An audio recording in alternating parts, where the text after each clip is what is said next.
Buenos días.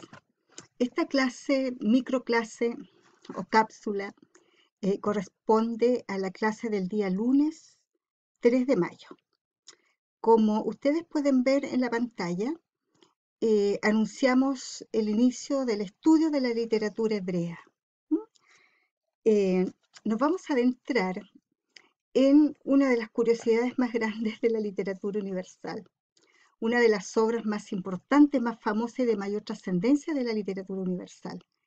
Y vamos a enfocar el trabajo de esta literatura en un clásico que es la Biblia, ¿ya? La Biblia, sin duda, va a ser un texto eh, que nos va a permitir conocer este mundo, conocer esta cultura, ¿ya?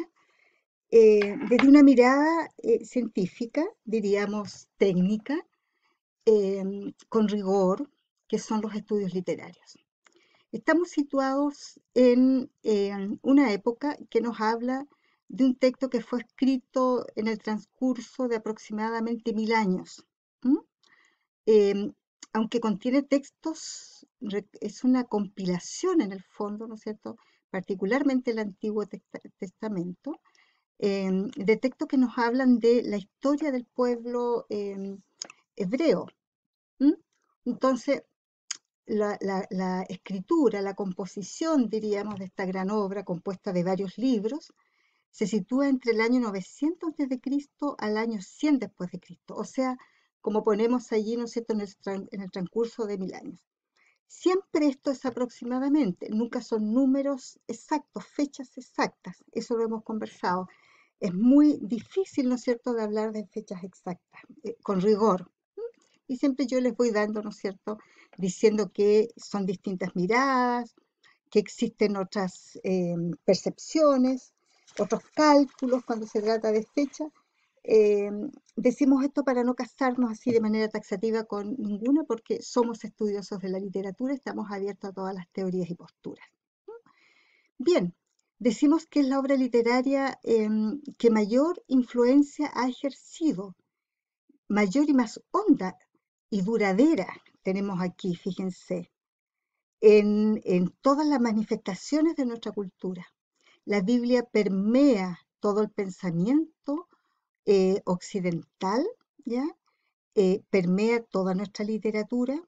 Hay muchos textos que toman a la Biblia como un intertexto, como una fuente, sin duda, de información, de referencias, ¿no es cierto?, de mitos, de ideas, de historias, de principios, de digresiones éticas, morales, lógicas, ¿no es cierto?, de todo tipo. Es fuente de sabiduría, fuente, ¿no es cierto?, para la creación, para la innovación, para la vida, la Biblia. ¿Mm? Es una obra gigantesca desde ese punto de vista, el punto de vista de su trascendencia. Bueno, hablamos de obra literaria, hablamos de texto, fíjense.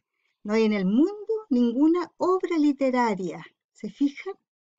Texto literario, esa es nuestra aproximación, la consideración de la Biblia como texto literario.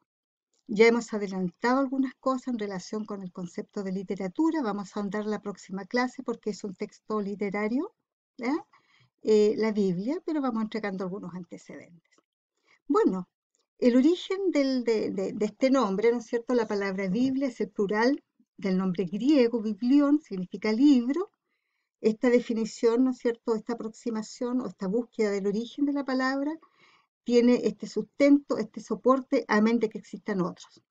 Se trata de un conjunto de libros escritos en distintas épocas, reuniendo así toda la tradición religiosa, filosófica y literaria del pueblo hebreo. ¿Mm?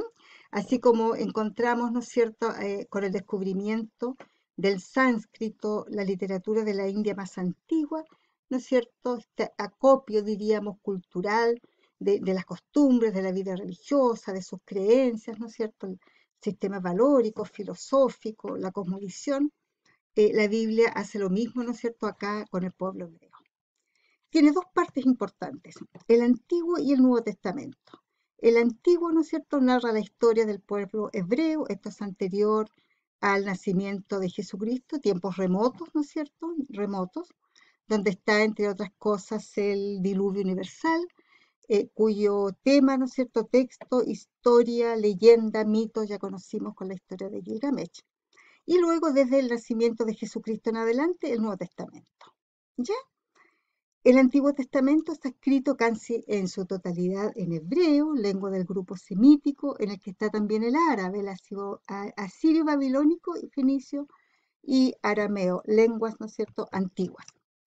¿A qué nos vamos a referir específicamente en estos minutitos? A lo siguiente. La Biblia es un texto destinado a dejar una enseñanza, a transmitir una ideología, a transmitir una enseñanza, una religión, una fe, ¿ya? Principios valóricos, principios humanos, filosóficos, morales, al ser humano, al universo, a la humanidad, diríamos. Y teniendo este principio básico, que nosotros vamos a llamar principio moralizante o principio pedagógico, principio de enseñanza. En el fondo hay un principio, un afán, ¿no es cierto?, un propósito de enseñar, de hacer que el hombre reflexione, que el hombre piense, que sea cada vez mejor, ¿ya?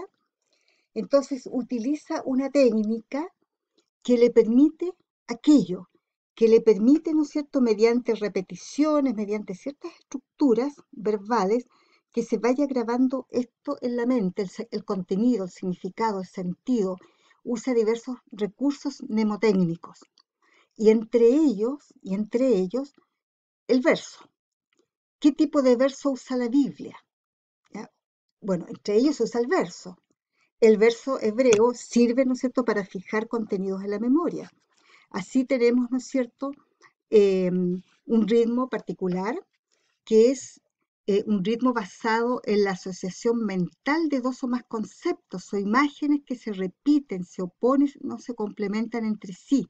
Y el nombre que lleva esta manera de estructurar, ¿no es cierto?, de componer este ritmo, ¿no es cierto?, del verso hebreo, tiene que ver con el nombre de paralelismo. ¿Ya? Y el paralelismo y esta estructura sirve para fijar en la memoria, no lo olviden, sirven para que el ser humano, ¿no es cierto?, para que el hombre retenga, piense, reflexione. Entonces, de esta manera la Biblia tiene una figura literaria que es el paralelismo. Y el paralelismo es una figura de la literatura, del lenguaje retórico de la literatura. Por lo tanto, revisamos el primer elemento literario de la Biblia, el paralelismo. ¿Ya? La forma de componer el verso. ¿No? Y encontramos tres tipos de paralelismos: el sinonímico, el antitético y el sintético. ¿Ya? Entonces, el sinonímico consiste en dos oraciones o hemistiquios que se complementan por yuxtaposición. Así, el segundo repite al primero con más o menos variantes. O sea, dos ideas, diríamos, oraciones o hemistiquios, que se complementan porque se superponen, ¿no es cierto?, en donde el segundo va a reforzar del punto de vista del contenido el primero. Ejemplo: oíd reyes, escuchad príncipes, yo soy la que cantaré al Señor. Primer hemistiquio. Diré una canción al Señor Dios de Israel. El segundo complementa al primero. Sinonímicos, quieren decir lo mismo pero de otra manera y con otras palabras. Venid, regocijémonos en el Señor. El segundo, cantemos alegres a Dios nuestro Salvador. En el primero es una invitación, ¿no es cierto?, venir, regocijémonos, ¿no es cierto?, ahí de alegría, ¿no es cierto?, de felicidad, de estar en presencia del Señor el Salvador. Jehová, no me reprendas en tu furor. El segundo mistiquio, ni me castigues en tu ira. No me reprendas en tu furor, ni me castigues en tu ira, perdón. Lo mismo dicho de otra manera. Luego otro ejemplo: hanme robado muchos toros, fuertes toros de Basán me han cercado. ¿Se fijan? Dicho de otra manera, sinonímicos, antitéticos, opuestos significa. El segundo hemistiquio expresa un pensamiento, imagen contrario al primero. Un hijo sabio regocija a su padre, y un hijo necio, ¿qué es? Tristeza para su madre. La mano negligente hace pobre, lo contrario, más la mano de los diligentes enriquece. La mujer no tiene potestad de su propio cuerpo, sino el marido, e igualmente tampoco el marido tiene potestad de su propio cuerpo, sino la mujer. ¿Se fijan? Opuestos, ¿no es cierto? Eh, a esto ciertamente olor de muerte para muerte, y aquello es olor de vida para vida. Corintios 16, 2:16. El camino del hombre perverso es torcido y extraño, mas la obra del limpio es recta. ¿Se fijan? Antitéticos, opuestos, ¿no es cierto? Uno se opone al otro y eso permite reforzar la idea, por supuesto, mediante la negación, diríamos, la oposición. Y el tercero, el sintético constructivo, expresa en el mismo verso dos pensamientos distintos, teniendo en el fondo una analogía. O sea, la semejanza, la relación, la hacemos nosotros, la explicitamos, ¿no es cierto? Y la sacamos, diríamos nosotros, porque en la lectura de los dos es donde aparece el sentido, aunque aparezcan pensamientos distintos. Y sabréis que yo soy Jehová, cuando abriere vuestros sepulcros, y os sacaré de vuestra sepultura, pueblo mío. El temor de Dios es el principio de la sabiduría. Los necios desprecian la sabiduría y la doctrina. Hijo mío, guarda mis razones y encierra contigo mis pensamientos. Porque a ti, oh Jehová, esperé yo, tú responderás, Jehová, Dios mío. O sea, estás conmigo y responderás. En otras palabras, Dios siempre está en nuestras vidas. Si uno se acerca a Dios, ¿no es cierto? Él estará presente y responderá, no nos dejará solos. Ese es el principio, ese es el sentido. Cada uno de ellos tiene, ¿no es cierto?, un sentido. Ahora, eh, la Biblia tiene un lenguaje plurisignificativo, permite una multiplicidad de significados y a ello contribuyen estas figuras literarias que son los paralelismos. ¿Ya? Entonces vamos a comenzar con esta breve explicación que vamos a continuar en la clase siguiente. Hice un extracto de este trabajo para que ustedes de aquí al día miércoles comiencen a responder una guía de autoaprendizaje que está ahí en la plataforma, ¿no es cierto?